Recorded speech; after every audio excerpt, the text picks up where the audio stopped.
I did think about the possibility that God might exist over the years. I was willing to take it seriously to a certain extent, not very seriously. Mm-hmm. Not very seriously. I'll admit that. I was pretty close to being an atheist, but I didn't mock the very idea. Like if you're mocking the idea that God exists, you're definitely an atheist, and you're not an agnostic, right? Because you've made up your mind for sure. If you're able to mock the very idea, then it's not a live possibility for you, is it? The amazing thing is that when you make an attempt to understand the whole story of the Bible in that way, the rationalizations are gone. They're not rationalizations anymore. They are rational explanations of why God had to allow salvation to unfold in the way that it did. I wouldn't want to reveal my belief in a big, loud way until I was able to defend it, because I knew that, I could have an impact on the kingdom, essentially, and I didn't want to have a negative impact.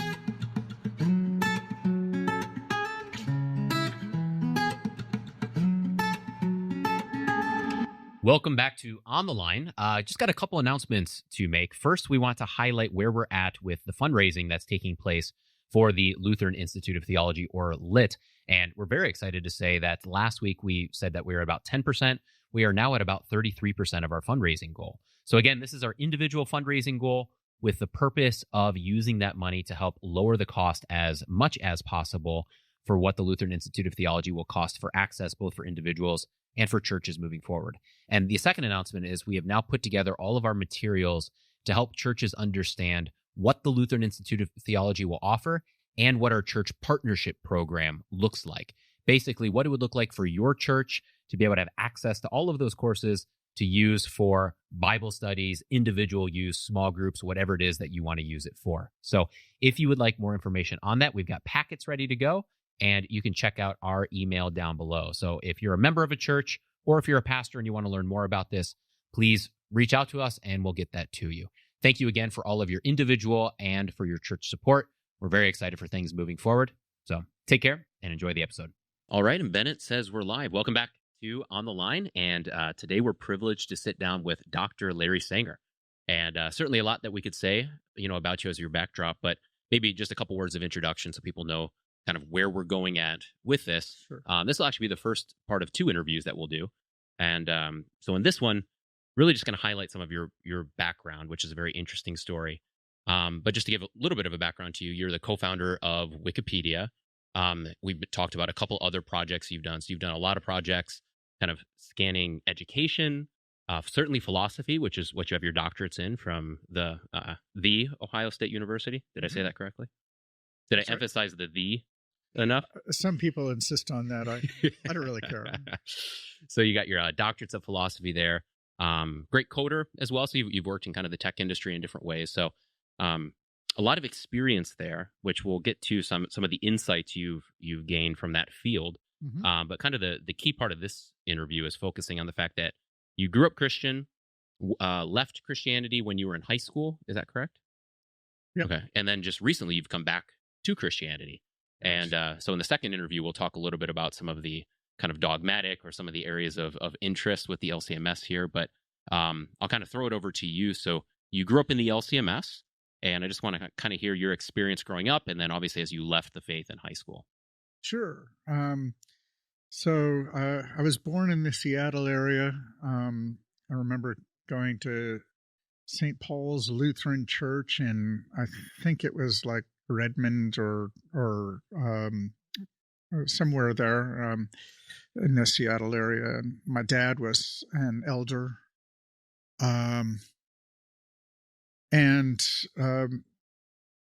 Well, it was a normal, sort of upbringing in the church until I was about 12. Mm-hmm. I remember going to Sunday school and fidgeting in the pews and, so forth. It's pretty traditional LCMS. And I remember potlucks. And then being, before that also, there was vacation Bible school on Wednesdays, and then a couple of weeks during the summer. That was always fun. I always had fun doing that. And then when I was about 12 or 13, I was confirmed. I remember going to confirmation class. Don't remember anything about it exactly, but I remember that I did it, and I remember, being confirmed at the end. But right after that, my parents got divorced. I think they were like, it was just kind of a shock, and it bothered me. And we actually stopped going to church. So I think it wasn't like right away, but we tapered off fairly quickly because, one parent going and the other not was a little weird, I think. So I don't know if you want me to just continue the story. Yeah, so was this around the time that you started wrestling with some of the concepts of Christianity? Well, no, I started wrestling with different questions and stuff, which now we would call apologetics type questions. When I was like a little kid, I would ask, what is faith? What am I supposed to believe in? I would ask, what is the difference between the mind, the soul, and the spirit? Because these words kept coming up, I would ask how we know that God exists, and if God is the creator of the universe, why can't we ask what created God? Those sorts of questions. I can answer all of those, or at least talk about all of those questions now. But some of them kind of stumped my parents, neither of whom are philosophers. They're no dummies, but they're not like trained in that sort of thing. And I think between them and other people that I talked to about such things, I was never really encouraged very much to ask such questions. I don't think I was discouraged, but I also don't want to say that I had the sense when I was very young that I was unwelcome to ask questions. But sometimes I knew that I was annoying my mother, especially when I'd just simply ask too many why questions or whatever, like any inquisitive kid might. What was the experience when you went to like a pastor or a leader in the church with some of these questions? Yeah, well, I didn't bother the pastor with such questions usually when I was still going. But now much later, when I was, I need to fill in some of the gaps in the story to get to the one time when I actually did sort of start asking questions of a pastor. So, after we stopped going to church, I really felt like I had no desire to pray anymore, and I felt like the sense that God was there kind of was slipping away, and perhaps the biggest problem was that I was just not reminded of the very idea of God. Didn't seem real increasingly. And then I took a class in philosophy when I was a junior in high school. That was about 1985. And the following summer, I started thinking really hard about philosophical questions. And I reflected that a lot of the people in my life had made these unforced errors that if it didn't really ruin their lives, it just made their lives a lot harder. I thought, there were factual or at least errors of insight related to drug use, like alcohol abuse and crime. And not saying that I was in a terrible family or anything, right? But people who were like my friends of my siblings and other people that I knew of. And I didn't want to like be a subject to these difficulties later in life. I thought that I could avoid them by believing only true things. I thought that these sorts of errors were ultimately rooted in failure to believe the truth. So I ended up imposing a discipline on myself. What I said was, I don't want to believe anything unless I know precisely what I'm believing and why I'm believing it, and that the reasons that I have for believing it are very strong, highly rational. And as I said, I started thinking about a lot of philosophical questions. And of course, one of the big philosophical questions was, does God exist? Or what reasons do we have to believe that God exists, etc.? And I found I couldn't answer such questions satisfactorily.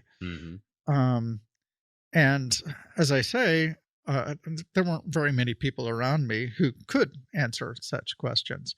So I basically said, well, I'm not going to make up my mind about such things. I'm just going to, as they say, withhold or suspend judgment about such things. I became an agnostic. But I was still, searching. I thought of myself as a truth seeker. I actually used that word for myself. I was seeking the truth with a capital T. And so at one point, I thought a good person to consult about at least the questions about God would be a pastor. Now, I don't think it was the pastor at the church that my family had gone to that I asked. I think it was a different one, just somebody I probably found in a phone book. And I asked him, some of these sorts of questions that I had, which were, although I hadn't done a lot of reading in philosophy, they were still reasonably sophisticated. They were hard to answer. They would actually require a philosopher, somebody who had at least had a few classes in philosophy or who had done some serious reading in philosophy, who'd be able to like make sense of. And I had the sense that the pastor was like rather hostile, or at least lacked patience. I think he might have recommended a book or something, but he wasn't terribly pastoral about it. And I definitely felt like I was given the brush off. And so that sort of sealed my distaste, I guess, for the very idea of remaining a believer in God. By that time also, the fact that no one could answer my hard questions about religion satisfactorily, to my satisfaction anyway. Although I think some people did try, like I guess my sister and my brother-in-law would have tried, and my dad and my mom probably both would have tried a little bit.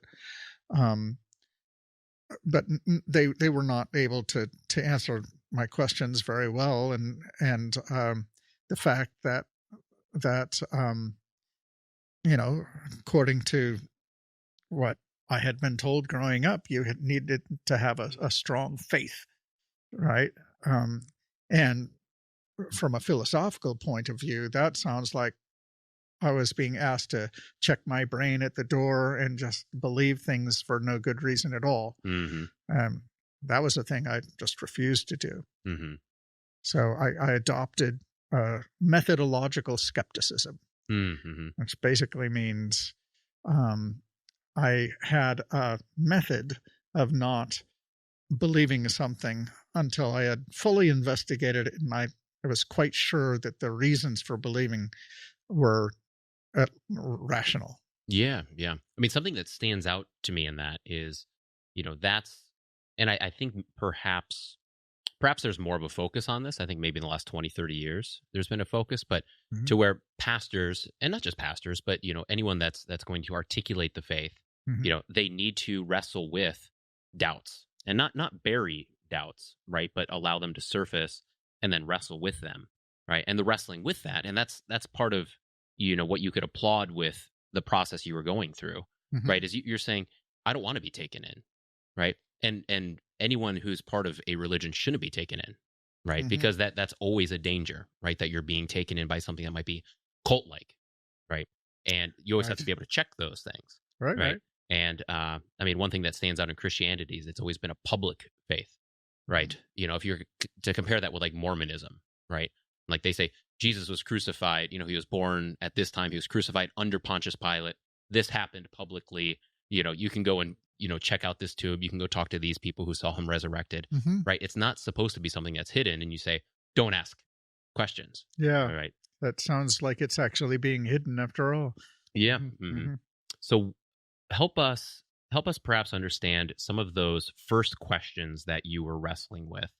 Or maybe another way to put it would be like, as you became an agnostic, right? What are those kind of virtues of agnosticism? What are some of those kind of, how do we understand the belief of somebody outside of Christendom who's in a camp like yours? So this is a good question. And I think there's a great deal of pride in it, to be honest. But from the inside, what it looks like is I put a great deal of value on rationality, as I said, on having good reasons, and ultimately the reason for that is not so I could feel like I'm the smartest person in the room or something like that. No, it's nothing to do with that. It had to do with being quite certain that what I believe is true. At least that's my reason for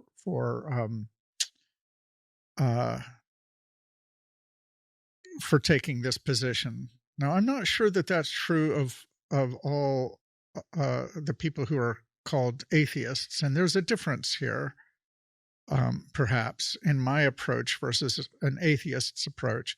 I think what motivates an atheist is, again, pride for sure, but they tend to think of the whole process as being a sort of rhetorical game with winners and losers in a debate.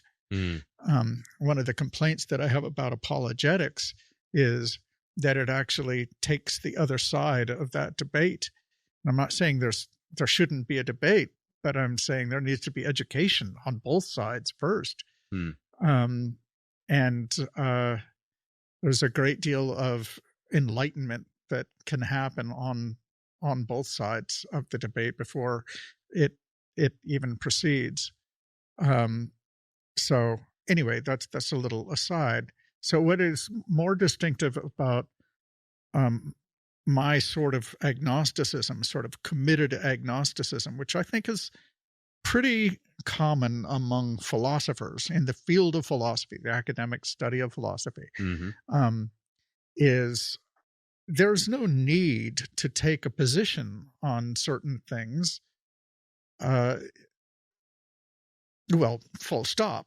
If it's not important, right, and there isn't any rational grounds for taking a position one way or another, then why do it? And of course, I was aware. I read Pascal, and when I was in college, and learned about Pascal's wager, and but I just found it unpersuasive.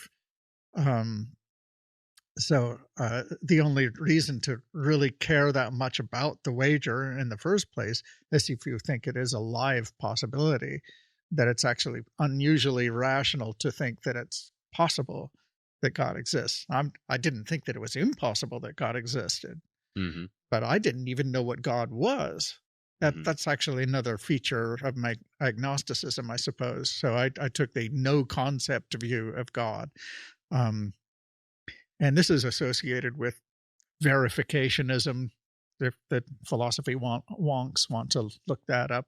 But the idea is that I can have no idea of what God even is. That's what I said. And the reason for that is that what God is supposed to be, first and foremost, like the first thing that you put in a definition of the word God, is supposed to be a mind that created the universe, right, out of nothing. And then, well, I have no experience of such a thing.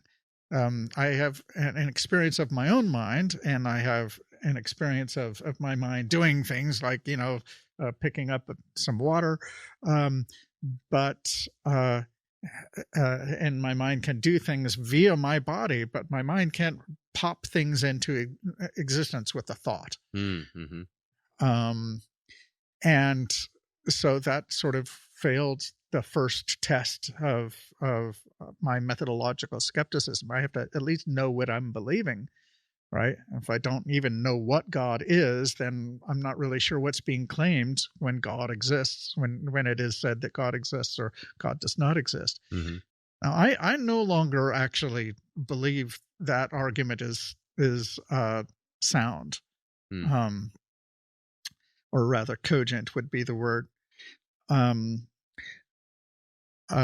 can explain why if you like, but it's not terribly important, perhaps.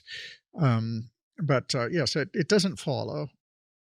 Well, maybe let me ask this, because this might even hint towards it. So it sounds like maybe there's negatives and positives. Like the negative is you're saying, I can't ascribe to a definition of God because it's almost unreachable, right? In some way. So you're saying at some point you're like, I'm kind of uninterested in that because we're talking about things we can't know. But were there certain things that you would say that you ascribe to positively as an agnostic, where you said, these are things that I believe about the nature of the universe, the nature of man? What kind of positive formulas were there?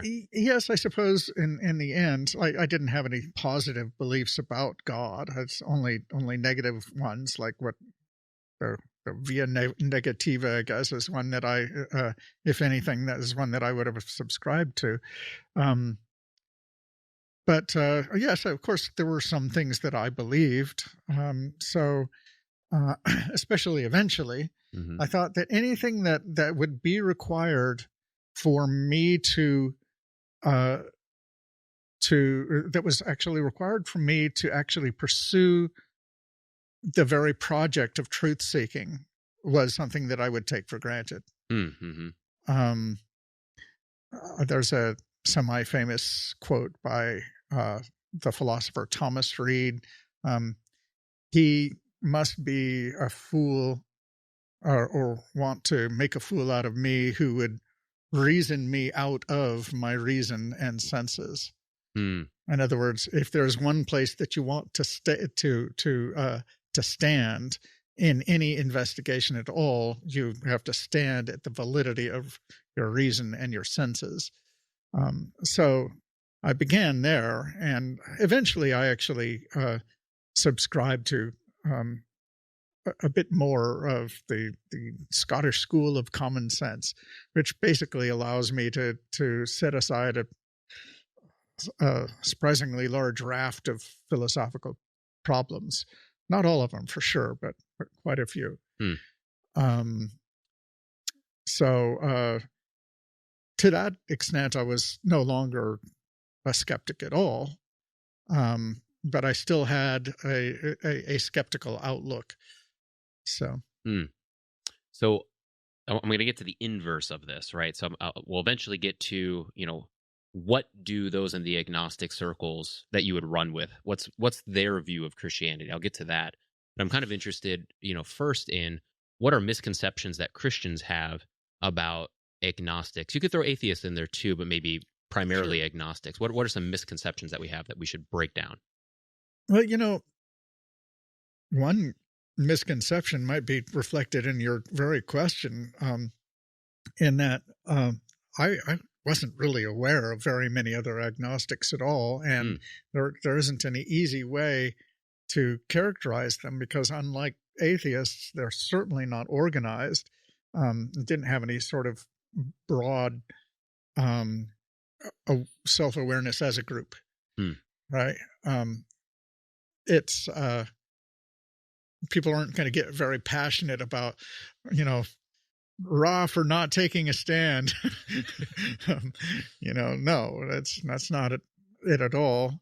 So again, what were your philosophical interests then? Because obviously you'd be talking with other philosophers. Yeah, sure. So philosophers, yeah, and for that matter, I think my fellow grad students at the time in other departments that I might have met had said, for a lot of them, they just don't care about the very idea of God. It's like, doesn't matter. It's a big shrug. A lot of people don't understand that at all, especially if they come from a religious background, or if they are very religious themselves. I still understand it very well, actually, because I lived it for such a long time. But there is a kind of person who is able to live with the sort of uncertainty that would be intolerable for some kinds of religious believers. So that's definitely got to be part of the answer. Now, there's, I think, a good way to understand what agnostics are about and the agnostic point of view is about is just distinguishing it from atheists. Philosophers distinguish between three different views, right? The view that God exists is called theism. The view that God does not exist is atheism. The view that God neither exists nor, well, it's actually, no, I started it off wrong. It's neither the view that God exists nor the view that God does not exist. In other words, you don't take neither view. You haven't made up your mind. That's agnosticism, right? And it's entirely possible. If I fail to believe that God exists, I'm not asserting that God does not exist, right? Now, what I just said there is very much in line with what a lot of atheists, they call themselves atheist agnostics, but most of the people who describe themselves that way are activists, and they make a big deal, actually, of attacking Christianity, particularly, maybe some other religions to a lesser extent. And agnostics are not that way at all, for the most part, right? And there really is an important difference that the atheist activists are not taking account of. And that is, if you actually do not take it as a live possibility at all, you're not willing to consider seriously the idea that God exists at all, then you're not an atheist. You are an atheist. That's the distinguishing characteristic as far as I'm concerned. Whereas if you are allowing for the possibility that God might exist, then you haven't fully made up your mind. And you can put this in terms of like assigning probabilities. You're definitely an agnostic if you think the probability that God exists is 50%, right? And I guess if you think the probability that God exists is 0%, maybe less than 20% or something like that, then you would be an atheist. Okay. But I don't think that is really meaningful because we are not machines and that it's really more, is it a live possibility for you? Are you going to think very strongly often about it? I did think about the possibility that God might exist over the years.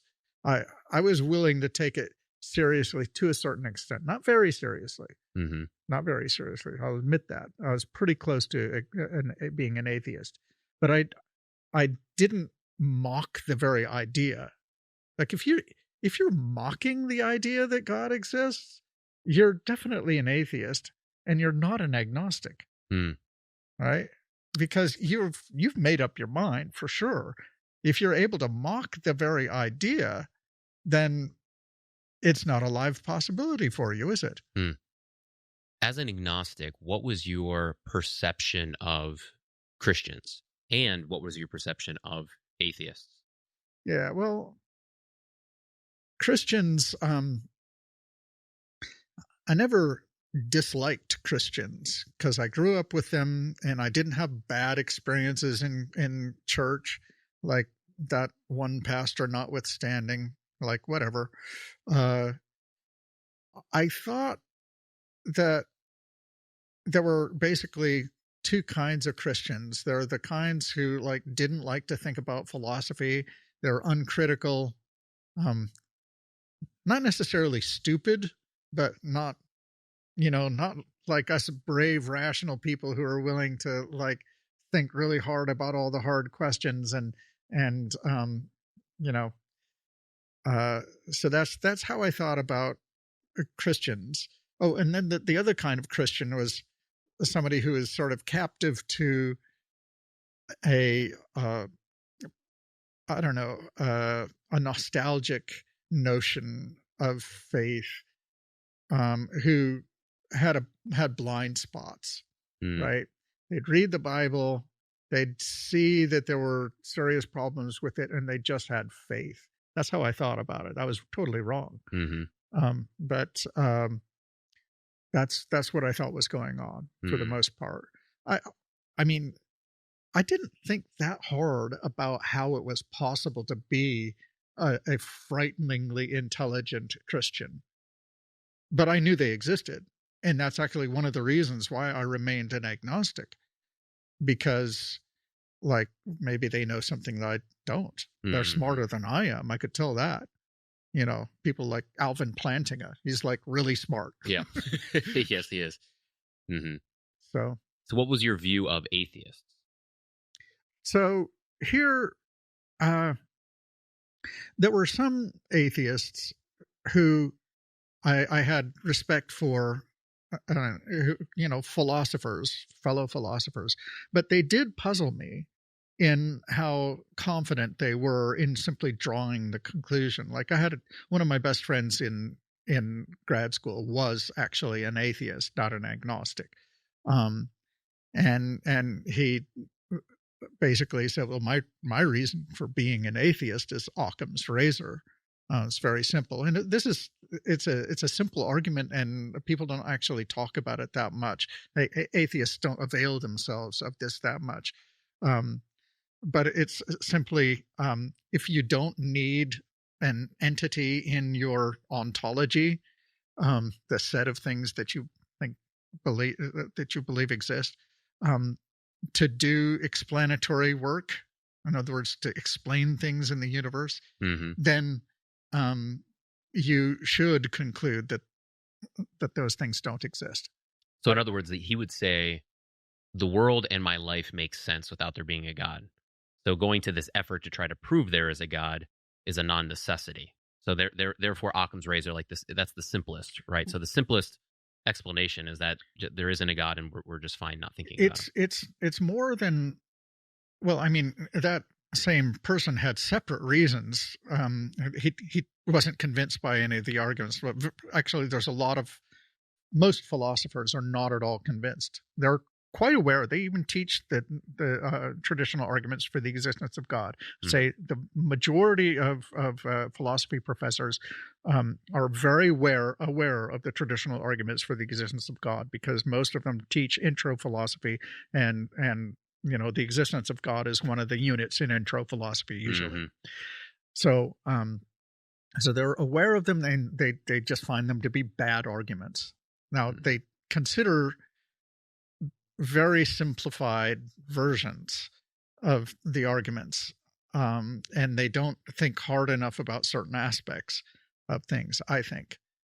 But that's what he said, and then like he just says, okay, we all agree on that, right? Like you agnostic, and I agree. There's nothing to those arguments, and then we just assume that, right? And then we would say on top of that, well, the difference between you and I, he would say, is like I just take Aams Razor seriously, and I say, if you don't need an entity, then you get rid of it. You chop it out of your ontology. That's the thing. And he's taking it for granted in his argument. It sounds like a deductive argument, but it's actually not. It's an inductive argument because it relies on the assumption that the traditional arguments for the existence of God don't do any explanatory work, which I now deny. Right? One more question on this, and then maybe we'll start to begin kind of the walk through your conversion, because that'll help you also just be able to articulate some of these philosophical shifts, right, as you start to see things in the biblical narrative. So, in one of your other interviews, you kind of talked about there's atheists like your friend, right, who was kind of a good example, but then there were other examples of atheists that kind of turned you away. All right, right. I didn't get to those people. Yeah. I want to comment on that. So,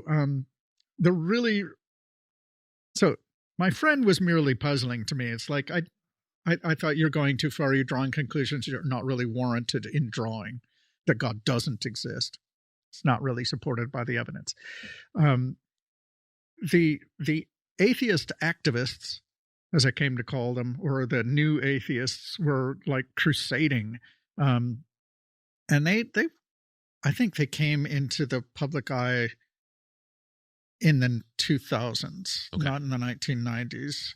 And I started like looking at the books, and this is like after I got my Ph.D. and, I taught a couple of classes in philosophy of religion, actually, after I did. And I was looking at their work, and I was just disappointed with it. I thought that these were potential allies, but the versions of arguments that they were giving were really bad, actually. One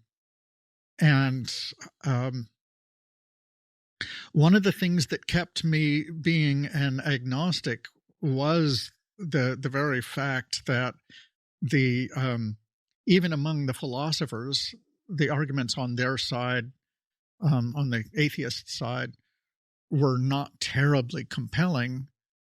But the new atheists, as they're called, they were really overconfident and obnoxious in their personal abuse of Christians, which, again, I never disliked. And they're mocking people that I know and like, and for that matter, again, there's like some really, really famous philosophers and who are people like Alvin Plantinga, William Lane Craig, William Alston, Richard Swinburne, and others, and not to mention the majority of philosophers from the time of Christ until the 20th century in Western philosophy. They're all Christians. And well, that's they were not able to take that seriously, and I was not able to take them seriously as a result. Would you have classified them almost as a religion in the way they went about things? Meaning there was a component of this blind faith, which I know is something that you didn't, that turned you off from Christianity. In other words, you're going to believe this, but I'm going to ask a difficult question.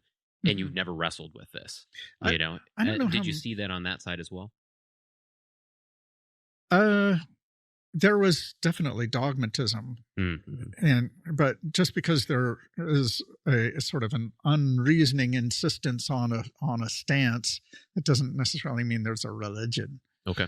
In fact, I think that offends me because that's not my religion. My religion is not like that at all, right?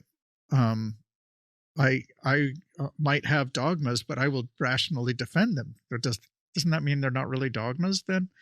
Or at least not according to the usual implications of the word. See what I'm saying? So ask your question again there. Yeah, well, if part of the component that turned you away from atheists was the same thing that originally kind of turned you away from Christianity, right? And that you saw kind of holes in an argument that they were unwilling to really address seriously, and therefore you're saying you're not taking the thought process seriously. You're just kind of clinging to something because you want it to be true. And it's not right. So the question was, why isn't this like a religion, or isn't it like a religion? And I think it's better simply to look at it as a movement that for some became a really strong ideology. A religion implies something that is all-encompassing, that colors every aspect of a worldview. And as the atheists will tell you themselves, and they're right about this much, it's possible to be an atheist and have actually a lot of things that you disagree about. There are left-wing atheists. There are right-wing atheists, believe it or not. There are at least capitalist atheists like Ayn Rand. Right? Who had a big influence on you, is that correct? Did have a big influence on me. And there's like people from who have entirely different outlooks on life because they come from a different culture, and they're also atheists, like Chinese communists, for example, or whatever. There isn't anything religiously that unifies all of those people. Atheism itself is not enough to sort of bring them together into what would properly be called a religion, or even very much like a religion. I will say this, though, what makes it such a powerful movement with legs is that the school system and media push naturalism really, really hard. And that leads almost immediately to atheism. It's kind of hard to be a naturalist and a Christian at the same time. A naturalism meaning basically there are natural explanations for everything in the universe, and you don't really need to advert to anything else. If you're going to be a Christian naturalist, then you're going to say, well, there is actually a need for explanations of the whole, and at certain points, maybe the overall eschatological direction of the whole, and so forth. But then they also say, our old Earth creationists, and they believe in evolution and things like that, and they accept the usual scientific theories. Let's jump to your conversion, right? And just some of the dominoes that began to fall as you kind of move from agnostic and in the state and then you start to think Christianity might have some merit, and then eventually, of course, you actually convert to Christianity. So what was that process like? Right. So one was that I stopped taking Ayn Rand seriously. So for the first 10 years of my life as a philosopher, the only philosopher that I read a lot of was Ayn Rand. And I was acquainted with other philosophers as a philosophy major, of course, but she was the only one that felt like home, like that I agreed with about very much. Like I probably agreed with more than half of what she wrote, but definitely not a lot more. Nevertheless, the fact that she was an atheist made it easier for me to be an atheist. And one of her theories is ethical egoism. So according to this theory, what we ought to do is that which is in our own rational self-interest, or enlightened self-interest, as it's sometimes called. So the idea is the reason why we should be honest and kind and faithful, be hardworking, faithful, yes, all the various virtues, ultimately comes down to it's good for you. And in the long run, according to your best and highest interests. And then I got married, and I had a child, and I told myself, well, I would die for these people. And then I thought, well, no, wait a minute. If I were to die for them, and I think I should die for them, and I did think that, if necessary, if it were circumstances required, then that means that I would be placing their interests over mine, because I would have no interests. I would be dead, right? So I wouldn't be acting in my rational self-interest. And don't need to go into the details there, but it's a slam dunk argument as far as I'm concerned against Ayn Rand's rational or ethical egoism. So, and then another thing, there are a number of things that my respect for atheists declined, as we were discussing before. And I actually thought that if these people are as sort of deluded and irrational as they strike me as being, perhaps I myself have been a little irrational in my rejection of Christianity. I couldn't rule it out. And here there were these great philosophers who were, in fact, making, from all intents and purposes, what appeared to be rational arguments for the existence of God. Maybe I should reconsider them sometime, I told myself. Didn't immediately do that, because I still didn't take the possibility that seriously. And then, another thing, the nature of Western civilization being Christian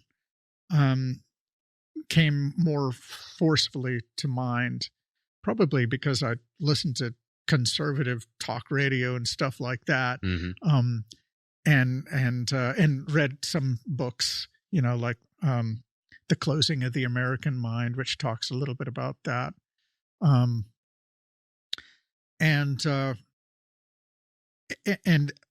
I became what would now be called a cultural Christian, like not actually a believer, but I kind of ally myself with a Christian outlook on a lot of things. Definitely not everything. Like I still didn't believe that abortion was wrong until shortly before my conversion, actually. Not after, but before, actually. Anyway.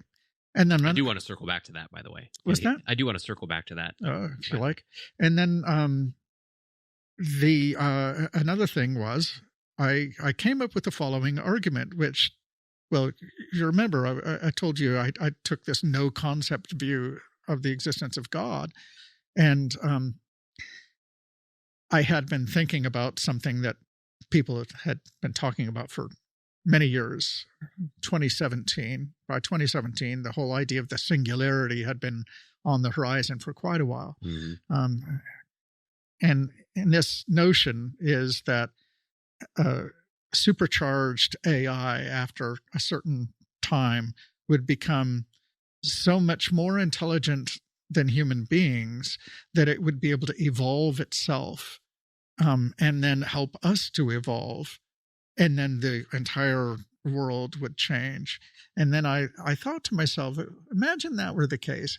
Just think of how much more advanced we are than we were 1,000 years ago. And imagine what it would be like for someone from 1,000 years ago looking at the world today. It would look like magic. Mm-hmm. Now imagine another million or a billion years of evolution after a supercharged singularity occurred, right? Is it not possible then, if it's scientifically possible at all, in principle possible, in other words, that somebody could come up with a machine that would, harness the energy of interstellar gas and stars and whatnot, and just like create whole new solar systems, planets and stars, and then eventually galaxies, because it's all technology is iterative. So it seemed possible. It's just an engineering problem. And having built websites and spent a lot of time around engineers, that's sort of kind of how I started to think about it. And then I thought, well, then if that's really true, and if that were really possible, then what's the difference between that, saying that such a being exists, and then think of Neuralink. Just think of Neuralink with Wi-Fi somehow, right? So then with a thought, I could make a planet come into existence. Isn't that what God does? And then people talk about how the mind could be saved in various media in the future, right? Reduced to digital format. Again, that might not actually make any sense whatsoever. Probably doesn't. But this is what I thought. Okay, then doesn't that mean that I could have a disembodied mind that would, with a thought, just cause things to come into existence? And then what's the difference between that and God? And it's like, oh boy. Well, now I'm conceiving of God now via this probably impossible science fiction technology. But now I sort of had this notion, right? The only difference is that God is supposed to be self-existent or necessarily existent. His existence does not require an explanation outside of itself. Well, just put that aside. That seems like a detail almost. So then I guess that means my no concept view is out the window. I actually can have an idea of God, and there it is. The basic notion of God. I don't even think it's really necessary to have that idea anymore. But nevertheless, that is another brick that came down. Yeah.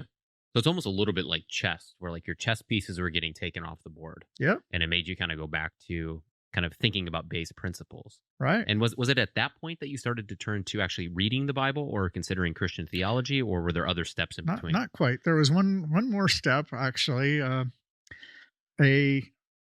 friend of mine, actually he became a friend over this, but anyway, told me about the Epstein network, and there are others that are engaged in organized child sex trafficking and abuse, and it's very awful, and there's no reason for people to make up the stories that they do, frankly. And there's so much evidence, actual convictions of people organized to systematically rape children, right? And it's not just one. It's not just Epstein. It's like all over the world. You can find instances in practically every in every country. If there isn't an actual case that has gone all the way through the court systems, there's a lot of really serious, sobering evidence that for legal trickery has not made it through. Let's put it that way. And this is just horrible. And a friend of mine then told me about this, and he was insistent that the people behind such things are actually occultists. They believe in some kind of New Age or satanic religion. He said it was Satanism, Luciferianism. Now, I don't know about the details there. Probably don't want to know.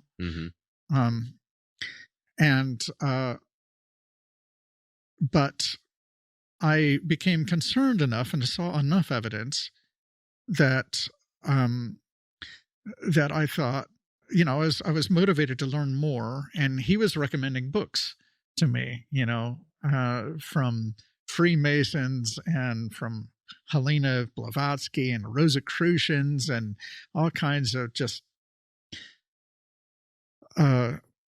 dark, nasty stuff. And some of it just sounds like, crazy, speculative, bad attempts at philosophy of religion or something. But no, I could tell that there was something else that was really quite disturbing about it, because it really did involve at bottom attempts to contact the spirit world. And one of the features of this is all of such movements involve inversions of Christian symbology and doctrine.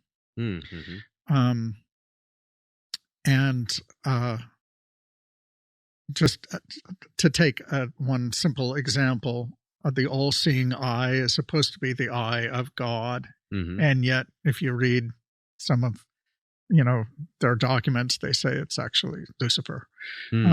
Or the two pillars in Freemasonry are actually the pillars of the temple, Solomon's temple. So I said, well, if they actually take these things so seriously, I'm not going to rule out thinking that there's absolutely nothing to it whatsoever, especially if these are like some of the most powerful people in the world who are able to subvert the whole legal system so that they're not caught, right? Then they're very smart, right? And they take these things seriously, and they undergo enormous amounts of personal risk. Well, doesn't that mean then that they actually have some reason to believe, or they think they have reason to believe what they believe? And that actually made me think, well, if I'm not going to investigate their own books because I don't want to open up spiritual doorways, which I definitely did not want to do if there were any such thing. Again, not that I was taking it very seriously, because I wasn't. But I was willing to consider the possibility, because that's the kind of person I am. It's like, not going to make up my mind about things if I don't have to, right?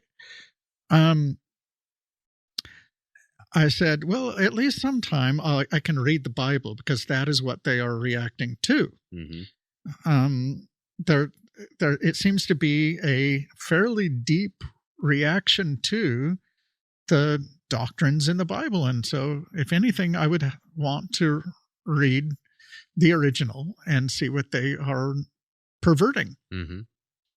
So all of that took place, especially in the summer of 2019. And it wasn't until the following December that I was looking for some bedtime reading, and I thought, oh, that's right, I wanted to read the Bible sometime all the way through, try to actually understand it finally. And I thought, okay, fine, I'll just start. And I started reading a few chapters, and it was really, really fascinating. And I didn't expect it to be as interesting as it was. And it's not like it was totally new to me, because it wasn't. In fact, I had read from Genesis through, I don't know, Exodus, and then we skipped ahead and read some other stuff, like from Numbers and maybe Samuel and Kings, selections, basically. So I was familiar with it, but at the time when I read it to my my sons, I thought that it was just, fairy stories, essentially. There was some probably historical stuff. It's interesting. It's not boring or anything, but I could see why scholars might study it, secular scholars. But I didn't take it all seriously, like that there was anything to it. But then when my task was different, though, as I say, in December 2019, what I was trying to do is actually understand it the way Christians understand it. So what that required me to do, which I'd never done before, is actually read their answers to the questions of the sort that I would ask, because there's no other way to understand how a rational person would even rationalize Christianity, right? You actually have to ask the question and then propose an answer, right? So I started looking at the proposed answers, and I said, this actually makes a lot more sense than I thought it could. Not only that, but I would ask hard exegetical questions, because the book of Genesis in particular is very telegraphic. It leaves a lot unexplained. And if you really want to understand what's going on, you cannot do without asking hard questions about what things mean.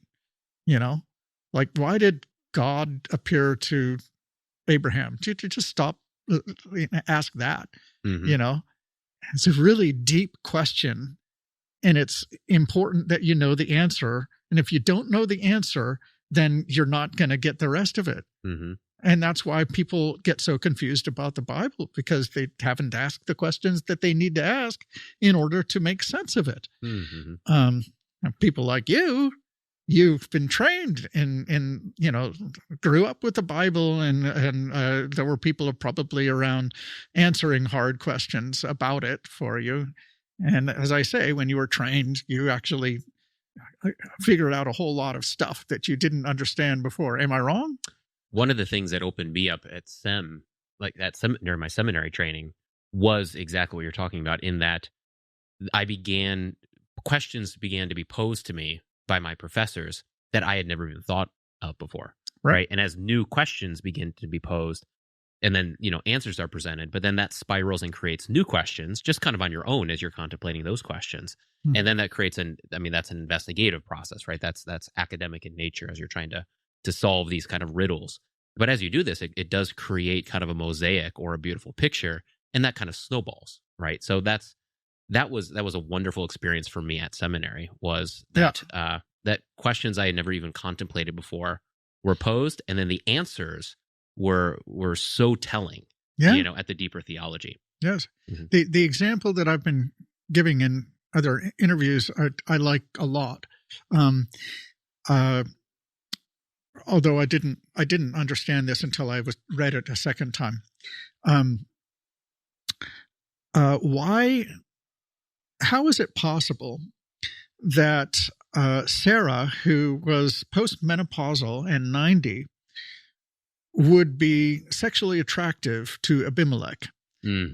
Okay, so in chapter 18, I think it is, they are promised Isaac. And then in chapter, I think it's 20, I'm not sure which, she is abducted by Abimelech, a Philistine, and that implies that she was added to her his harem, and that he was sexually attracted to her, and he said later, "I didn't touch her." Yeah, right, as if he would have wanted to. All right.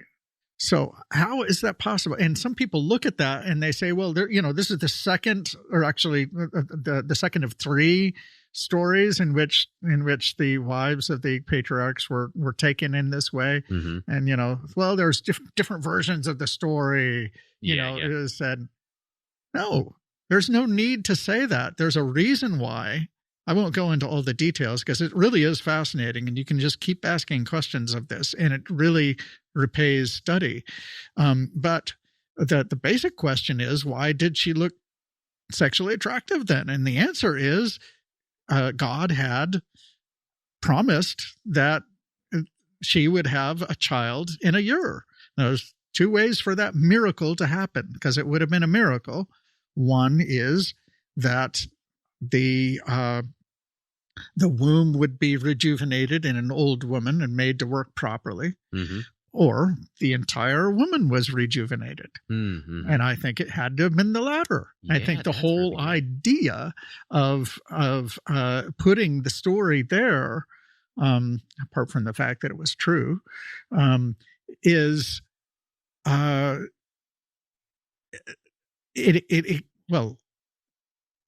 it explains or enables the acute reader to infer a little interesting plot point about Sarah, right? Yeah, because to your point, I mean, Book of Genesis is, how many pages? I don't know, 150, something like that. Maybe less. It might be depending on 70 the or 80, size of the print. Yeah. 100 in one of my editions. Okay. Yeah, so you had 100 pages, and you're covering years and years and years of history, right? So it's choosing specific stories, and it's not wasting space. Yeah. Right. So to your point, if that's included in there, there's a reason that that's included in there. Why? I don't know. Let's go investigate, right? Let's think through this. And as you do that, it begins to, give you reap benefits as you go on that exploration. Now, what other things stood out to you as you were reading through? Because that one's really interesting. If you want to highlight one or two more. Other questions that I asked that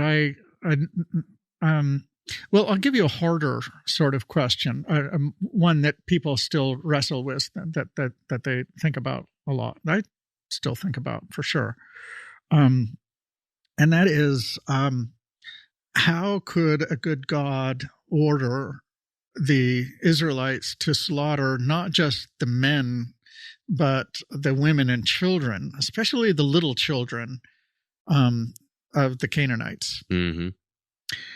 Now, I don't claim to know the answer to this, and this is greatly debated, but I would just give you a perspective that I became acquainted with, which probably in 2020, that made it much more plausible. First you have to point out that God, if God exists, is a perfect being, and he's not going to do things in half measures. He is not satisfied with an imperfect creation. He is a holy God, and he wants us to be holy. And that's why here he expects righteousness of us. Ultimately, he wants us to be sanctified in the end, glorified in the end. That doesn't explain it, of course. Another part of the explanation is one of the features of justice, and especially divine justice in the Bible, and I would argue in the rest of the world as well, is the corporate dimension, right? So the idea is that when we take actions, we are taking actions not just as individuals, but as members of groups which are doing things. Like you now are acting as a member of the LCMS, I believe. Yeah. And I am, acting as a representative of, Christians, I hope. That's a big burden, but whatever. I'm doing my best. But I think that's true, actually. When Adam, or rather when Adam and Eve were made to look at their sin by God, Eve first said, well, the serpent tempted me. And Adam said, well, this woman that you gave me, she gave me the apple. So there's this attempt to spread out the blame. You see what I'm saying? And the whole point is that when we act, in proximity to each other, not even necessarily as groups. We think of our actions in terms of, and we are influenced by other people, right? So the point is, when an entire society is deeply corrupted, there actually can come a point when the children are beyond hope. I mean, forget about the adults. They're all gone. But even the children, there's no way for those children to be rescued, essentially. Now, if they're little babies, I don't know. That's another, perhaps even harder problem.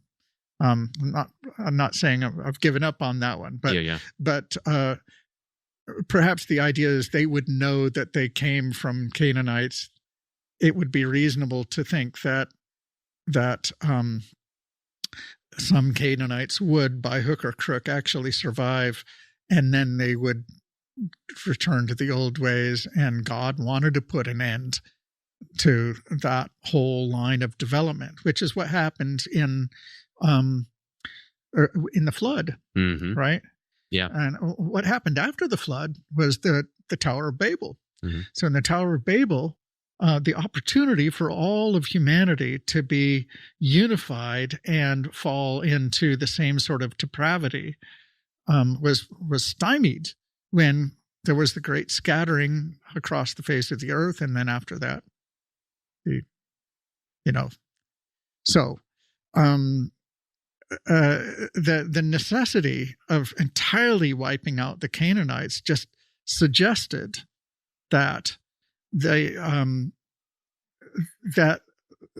the entire tribe was richly deserving in being made, as it were, an evolutionary dead end. Just like God is just gonna chop them off. Now, God being entirely omniscient knew what would happen, and that wouldn't happen. In other words, they would go on. And it's also possible that he was showing that very sort of thing would ultimately have to be avoided. But they weren't ready for that sort of lesson because, the people at that time burst, slash, and burn, kill everything that moves. And that's how they acted sometimes. The Babylonians were famous for that. Yeah. Right. And I mean, another note there that kind of builds on your point is God comes to Abraham and tells Abraham about how this is going to happen. But he highlights the evil that's already taking place in that region. Yeah. Right. So he's saying they're already really evil. Right. But guess what? I'm not even going to strike them down yet. And it's something like 550 years or so goes by, because we've got a 430, probably even a little more, maybe closer to 600. So they're already evil. They keep accelerating for 600 years. As you pointed out, we can go back to historical records of places to know how bad things can get. Oh, yeah. Right. So when we look at that, we have to understand this is as evil as it probably surpasses even what we can see, at least with our eyes today. I mean, you were hinting towards really deep, dark things that are taking place right across the world. Imagine that's out in the open and everyone in this society is doing it. Yes. Yeah. Right. Yeah. So these are, so I love the way that you're reading through scripture because you're approaching these things and you're saying, I can't explain this away with an easy answer, right? I can't explain this as this is just another example of cultural genocide, right? You're saying I've got to wrestle with these things. Yeah. And it seems like this kind of stems from some of your philosophical training to say, what questions, how do I go about, solving these questions to find answers? It's not, I'm not doing this out of a method. I'm doing this because it's how I think and how I was trained to think. And these sorts of questions just come up naturally. So when other people make an effort to steal man, well, that's how my mind operates. Those are the first questions that I think of, right? And I don't stop until I figure out not only a rationalization, because I don't stick with rationalizations. It actually has to make sense. It has to cohere with the overall theology of the Bible. And the amazing thing is that when you make and attempt to understand the whole story of the Bible in that way, the rationalizations are gone. They're not rationalizations anymore. They are rational explanations of why God had to allow salvation to unfold in the way that it did. So was there a turning point where you went from interested in the Bible to approaching it with some of these philosophical training that you had, right? So that was kind of like that step as you're working here through the scriptures. What was the turning point where you said, you know what, one, I think there's something here, and then two, yes, I identify as a Christian? Yeah, well, like I was within the first week of reading the Bible, I was already starting to like get interested in these sorts of questions, but I became more and more interested as the weeks in that first 100 days. Basically, I read the Bible all the way through in 100 days, which is, don't necessarily recommend that because it's a lot of work, especially if you're doing the extra work that I was doing on the side to actually try to understand it. But nevertheless, of course, I don't want to discourage anybody. Yeah. It's a good thing. It's a good thing. But what got me into not just studying it, but taking it seriously was this habit that I was engaged in whenever I do like hard new philosophy, what I would do is engage in a sort of Socratic dialogue with myself, right? And sometimes I would write these things down. I didn't when I was studying the Bible. At least I don't think I did. But mostly I was just like pacing the house or taking a walk or whatever. And I would imagine a conversation with God. This time, because that seemed appropriate, I was reading the Bible. And at some point, I had to admit that that these are actually prayers. That these conversations that I'm having are more. The thoughts that I was having were actually being directed at a God who might be there, right?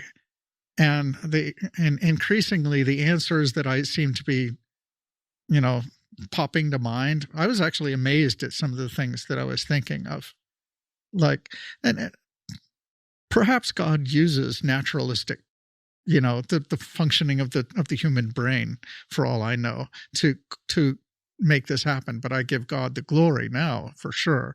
But the point is that I found myself with thoughts about not just the Bible, but also the traditional arguments for the existence of God, which, again, those were the last bricks that actually had to be rearranged here to make the new edifice. I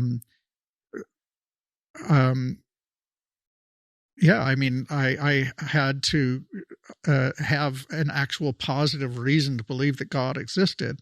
I'm not going to just believe it because I believe the Bible. That doesn't even make sense. I don't think anyone believes the Bible just because it's the Bible. Not even a 3-year-old who they believe it because they're told by their parents. And there's a whole system of,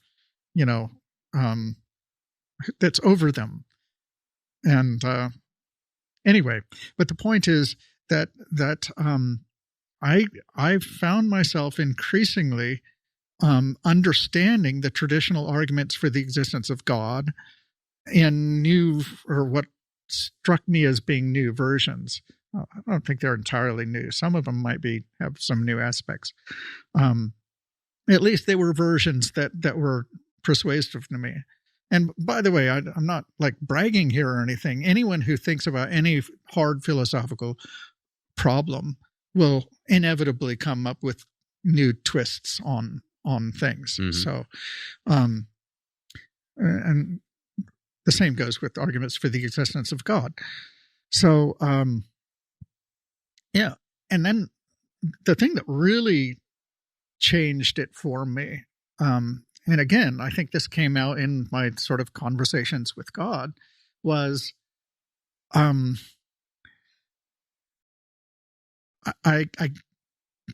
began to see that the versions of the arguments for the existence of God that I was considering fit together as pieces of a jigsaw puzzle, and problems that weaknesses that could be seen in one argument were made up for in other arguments.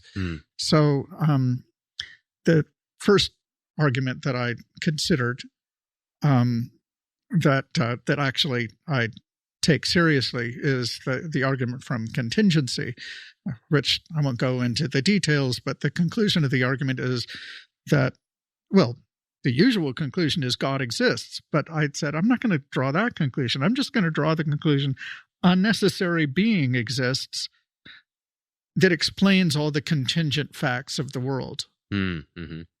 And from that, you're supposed to be able to infer that God exists. So I said, no. I'm just going to leave it at that. Okay. And then I looked at the other arguments for the existence of God, like the argument from causality. A first cause exists, or as I put it to myself, there is a causal explanation of not just the matter and energy in the universe and the first moments of the universe, but also the laws and the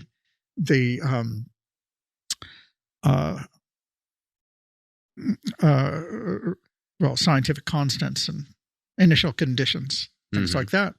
And then, let's see. And then the argument from design points out that actually, if you look at the different levels of emergent order in the universe, it looks like a beautifully rationally constructed edifice.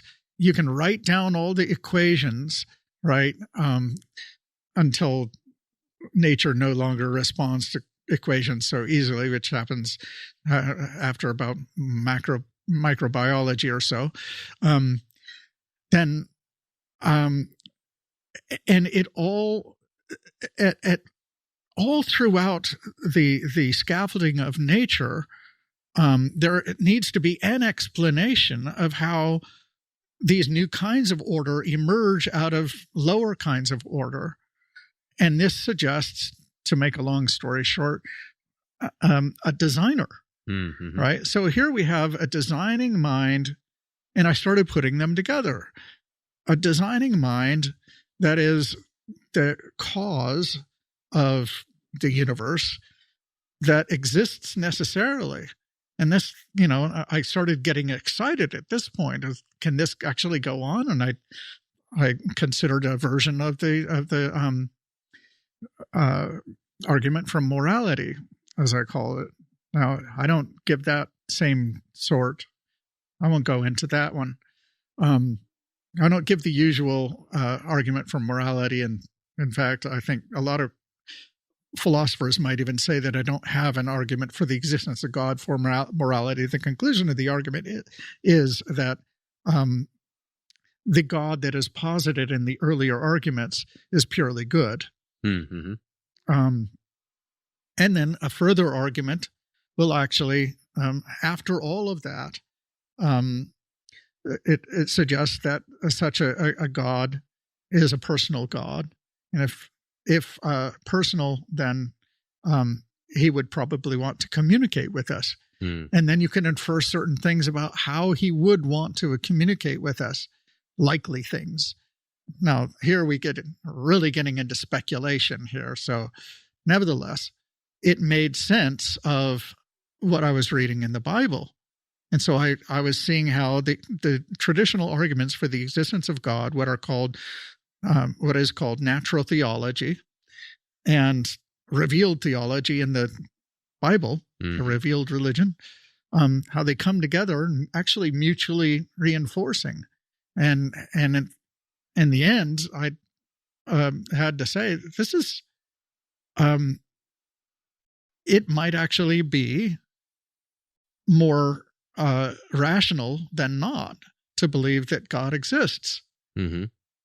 And at one point, I did say, I don't have to make up my mind about this, but at some point, I think I might want to before I die, and like really decide really whether I believe this or not. Especially as I read the Bible and I considered the arguments and the possibility of it, I said, if there's one thing that might actually justify jettisoning my methodological skepticism, Mm-hmm. it would be this. So I still call myself a methodological skeptic about most things, but not about Christianity. Not about the existence of God. So at that point, you've got a picture of the existence of God. Like, as you said, like you've got all these different kind of formulas that have allowed you to see a three-dimensional view of, I like how you started. You said, there's an entity. Is that the word that you use? Sure. Yes. Entity, and then eventually you can ascribe the word God to it. And then you move to God. It seems to make sense that God would also reveal himself or want to communicate. He's personal. He speaks, right? Mm-hmm. Hence, God's word, as we put it. What then led you to like the incarnation, right? Like, at what point did you make the step to say, not only does God communicate, but God actually took on human flesh? Yeah, that sort of thing. I don't think. I mean, you can come up with backward-looking explanations of why it's reasonable, but there is no a priori way, I think, to motivate that. Well, you can say this. So I'm working on a book, and I do say the following, namely that, if there is a creator and a designer, and the creator created space-time, then the creator must exist independently of space-time. Mm-hmm. His existence or its existence must not be dependent on space-time. And yet, in order for as I say, the scaffolding of nature to emerge through his activity, he actually has to act within time as well. Mm-hmm. So this suggests that the creator would actually have two natures, or at least two aspects or something. Here, words begin to get useless. Mm-hmm. But you see what I'm saying? Mm-hmm. That suggests then at least an aspect of God that is beyond time and an aspect of God that acts in time. Yeah.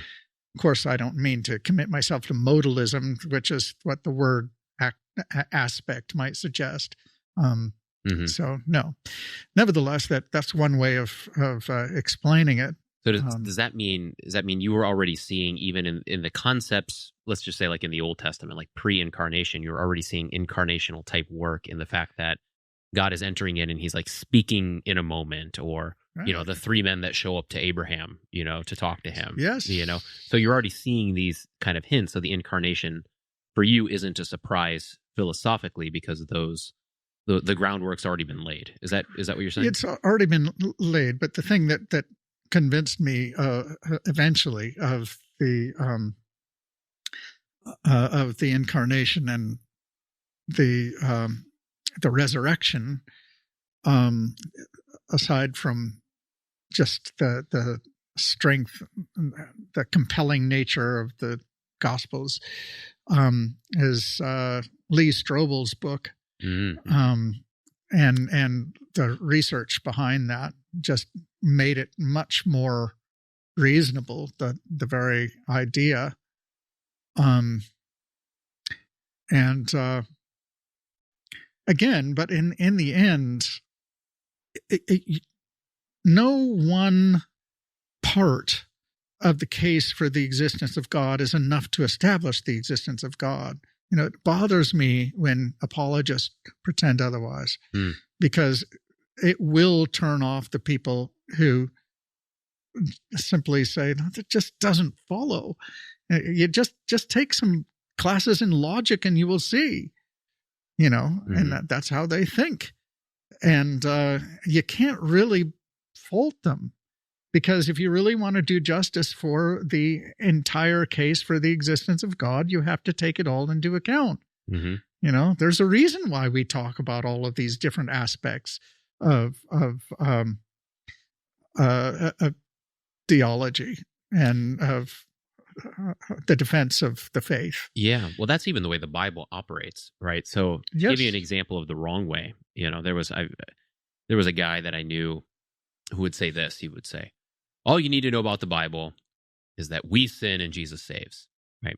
And it always just kind of appalled me. And yeah, he's getting to an important point for sure. But if that's all God wanted to say, he can just say that. But how does God reveal? How does the Bible work? Well, it is.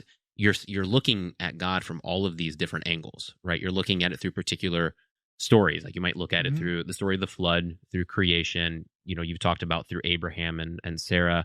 You might look at it through Jonah. You might look at it through Job. You might look at it through the understanding of the temple as it's laid out, or the Ark of the Covenant, or the showbread, and through the revelation of Jesus. So this multifaceted nature is the way that the Bible goes about it, right? So to your point, you would expect that, as you're trying to pose different arguments, one's not going to just seal it. You have to go about it in all of these different ways. Right.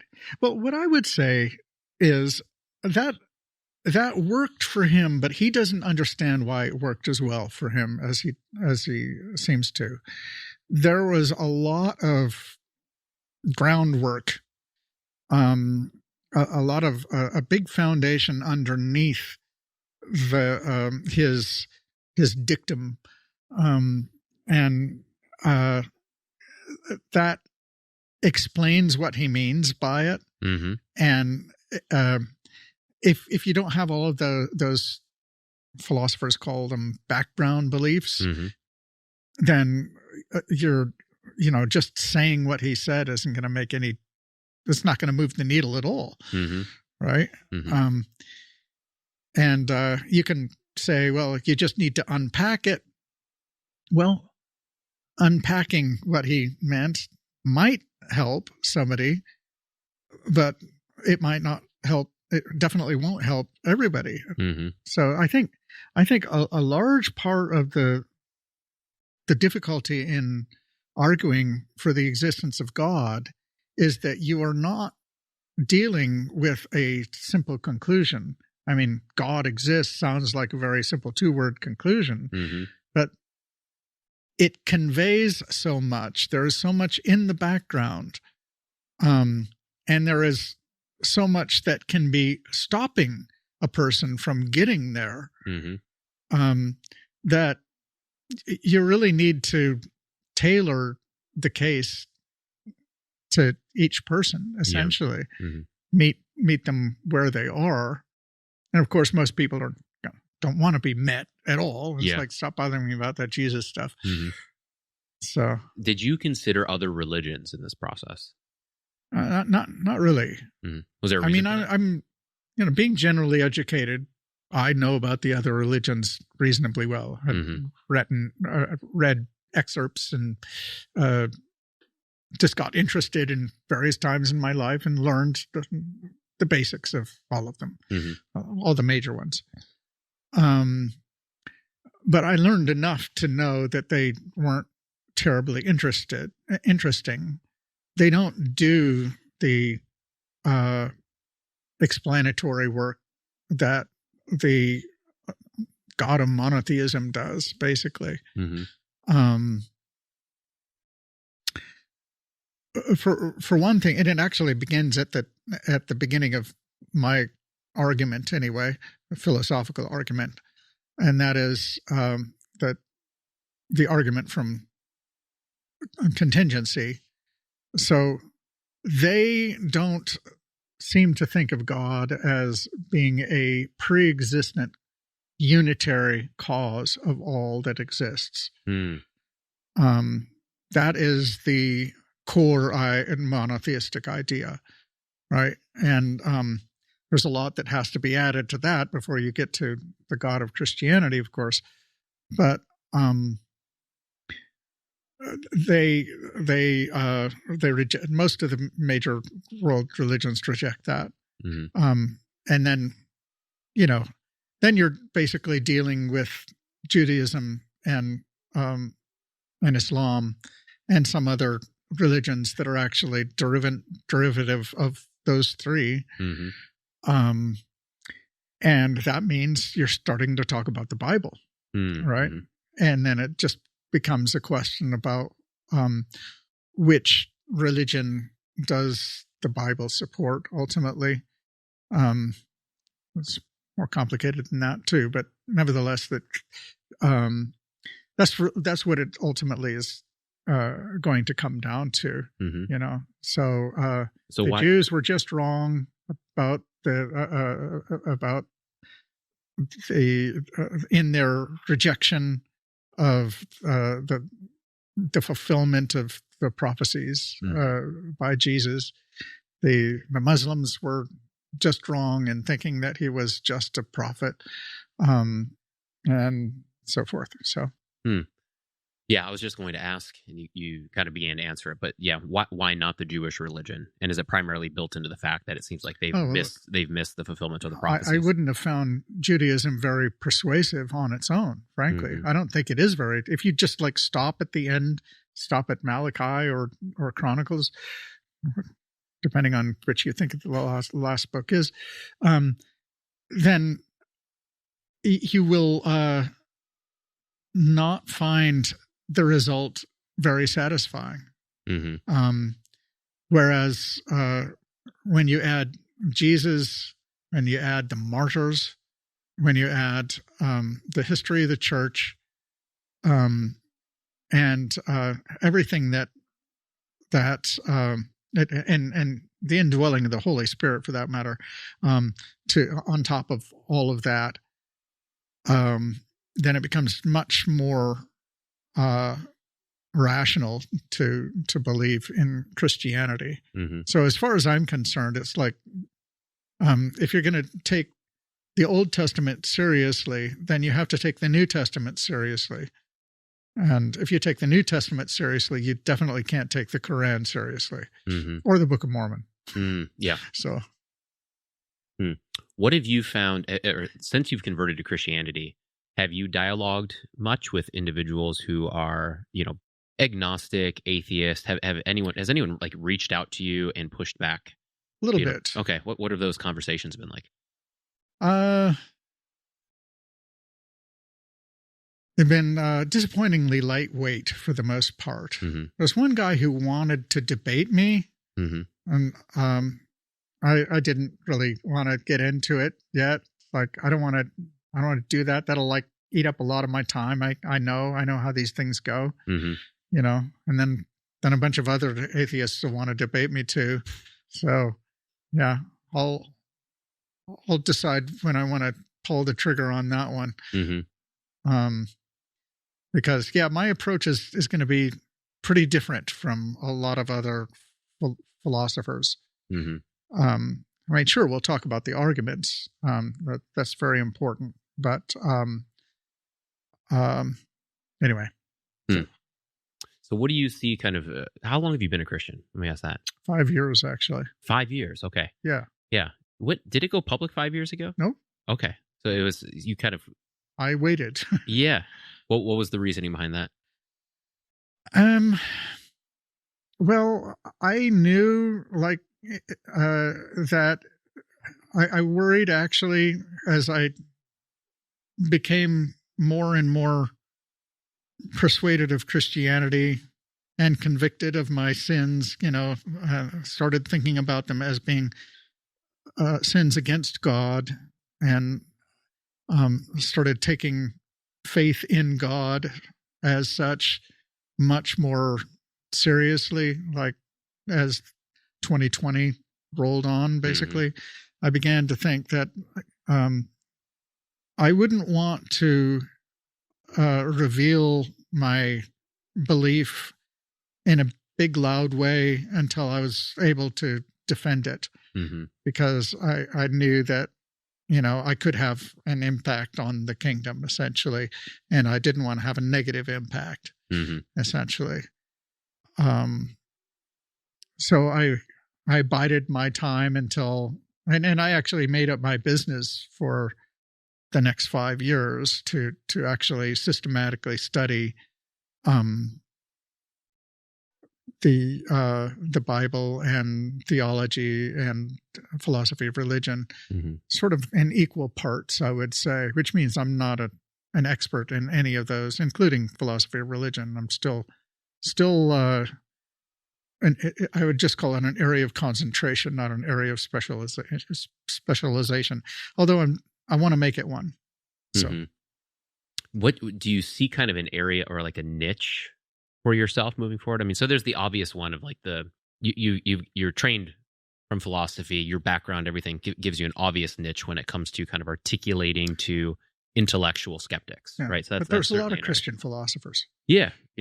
So do you find like an area that you're really interested in, like a certain theological component or just a philosophical component? Yeah, I'm not really sure, to be perfectly honest. I'm working on a book, as I said. I want to finish that. I know I want to, contend for the kingdom. I know that. And I do think that I'm inclined to think, don't know, but I am inclined to think that the Lord kept me from the faith for as long as he did in order to prepare me for what I'm going to do, and maybe what I've already started doing. So like I've lived most of my life as a non-believer. 35 years is over half of my life. Over 35 years, I was a non-believer. And so I still have all of those instincts. And now I'm not too old. So I have some years left in front of me where I can actually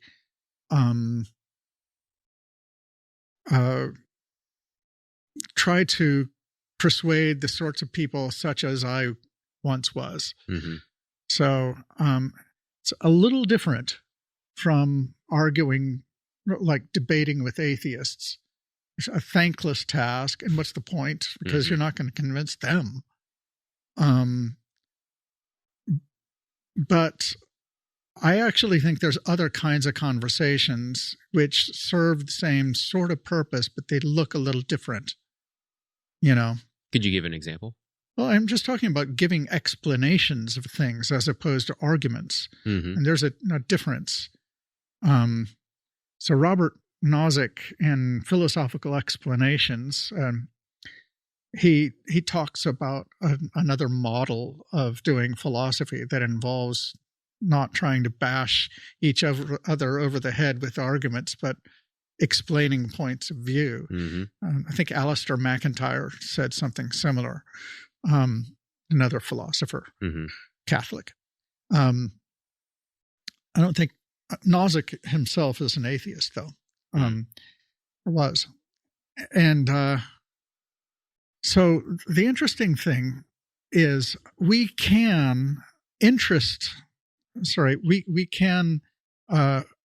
attract people to certain kinds of dialogues about the faith that are not so confrontational. Why do we have to always be having a debate? Yeah. It's like, I don't want to have a debate.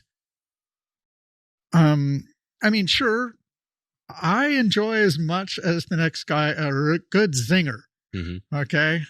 So I want to zing the non-believers for the Lord. That's true. But I actually think it's a lot more important that we teach things that they don't understand, that maybe they think they understand. And I actually, just thinking back for myself, like, yeah, this is a good point. Your question is making me think this is probably what I would like to do. So when I was like a graduate student, and for a few decades after that, because I got my Ph.D. 25 years ago, I am sure that I would have enjoyed just sitting down and chatting with a Christian philosopher and not debating, but just being able to ask questions. It's like not trying to persuade them, not trying to like allow myself to be persuaded, but just to explore what the heck is going on. Right? It's like, it's inherently interesting to people to try to understand things from their point of view, especially if they have a very, very different point of view from yours. And I know, and I think this is true of a lot of non-believers, they're interested in Christianity. They're interested in other religions too, and they would like to talk about it, I'm sure, without feeling pressured to like pray the sinner's prayer. Pray with me now. I'm not ready for that yet. Yeah. So there's the sinner's prayer works with people because they are on the cusp of becoming a believer, right? And there are some people who are on the cusp of becoming a believer without knowing it. It's like that's just what they need, and like they have warm feelings about their childhood religion, or they saw what a wonderful thing it was for their aunt or something, right? And they're ready, and they don't have a lot of skeptical questions. Their situation is different, but there's a lot of people in the world who are not believers because they don't understand what's going on at all, right? And they need to understand. Like they're not going to just accept it. I'm really interested in this because one, I agree with what you're saying there, right? And we don't need an altar call after grabbing a beer and discussing something, right? Yes. But two, like I think there's really a prime opportunity for this, and perhaps God's going to use you in this way. The evidence seems to support that, with as you describe your background and such. But the new Pew Research, one of the new Pew Research reports just came out, I think 2 weeks ago. And they found that, is it Zoomers? Bennett, are you a Zoomer? Is that Generation Z? Okay, so the youngsters, right? I mean, like probably 18 to, it might even be younger. I think it's 18 to 25, right, that age range. The highest reporting that they've had in a very long time. Yes. Of some conservative viewpoints, not just politically, but just kind of even morally and such. And the highest interest in Christianity, the Bible, and Jesus. And many of them who still would not call themselves religiously affiliated, but would say they believe in Jesus. So they haven't hashed out what that means, but they think there's something there, right? So these are examples of individuals like what you're talking about, to where they're interested. They maybe even have questions they don't know that they're supposed to be asking yet. Right. But I do think they're intellectually engaged and very interested. They're exposed to a lot of intellects on the internet, for instance. So they're coming across some of these different arguments in a good way, right, and dialogues.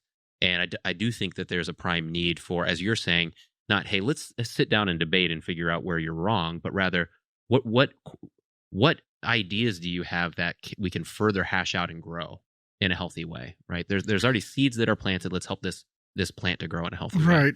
Right. Yep. I'll have to think some more about this.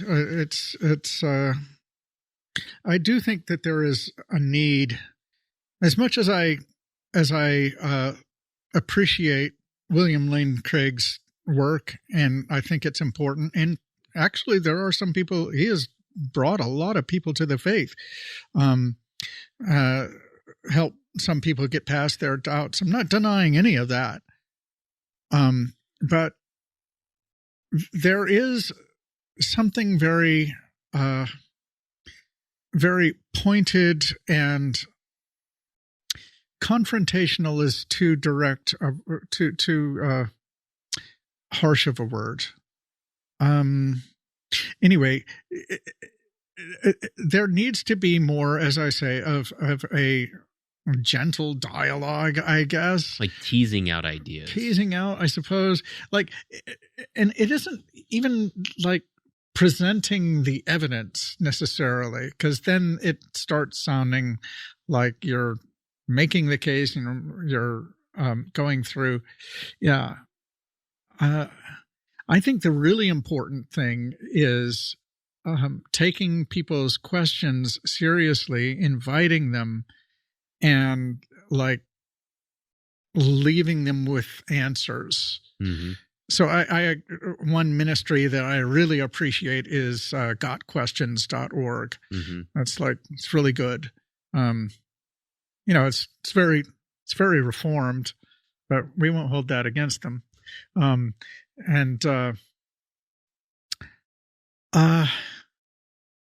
They helped me actually. Mm-hmm. And it wasn't because I was like immediately persuaded of their answers. It's just like laying out what the answers are in a straightforward, clear fashion. And, not bashing people's head over, bashing people over the head with it. Yeah. Well, I'm very interested to see, how these ideas take shape for you. And also as this book comes out. Now, we got to make sure we go get dinner here. So let's go ahead and wrap up. But just as a highlight, this is only part one. We actually tomorrow, we're going to talk some more. And tomorrow's angle is going to be more so diving into theological discussion. Doing exactly what we're talking about here, of kind of teasing out ideas and exploring different theological topics. And that'll be the angle for tomorrow. So I'm looking forward to that. All right. Well, God bless. All right. Mm-hmm.